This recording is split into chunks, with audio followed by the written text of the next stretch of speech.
வணக்கம்.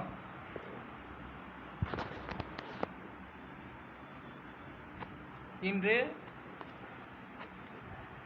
செவ்வாயின் மறுபெயர்கள் சொல்லப்பட்டு வருகின்றேன்.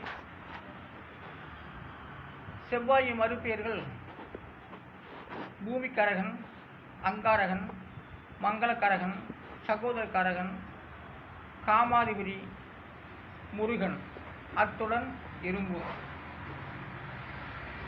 செவ்வாயின் மறுபெயர்கள் பூமிக்காரகன், அங்காரகன், மங்களக்காரகன், சகோதரக்காரகன், காமாதிபதி, முருகன், அத்துடன் இரும்பு. செவ்வாயின் மறுபெயர்கள் பூமிக்காரகன், அங்காரகன், மங்களக்காரகன், சகோதரக்காரகன், காமாதிபதி, முருகன், அத்துடன் இரும்பும். வானத்தை நம்பி நிலவு வாழ்கிறது போல் இந்த வார்த்தைகளை நம்பி கிரகங்கள் வாழ்கிறது. கிரகங்களை நம்பி நாம் வாழ்கின்றோம். நன்றி, வணக்கம்.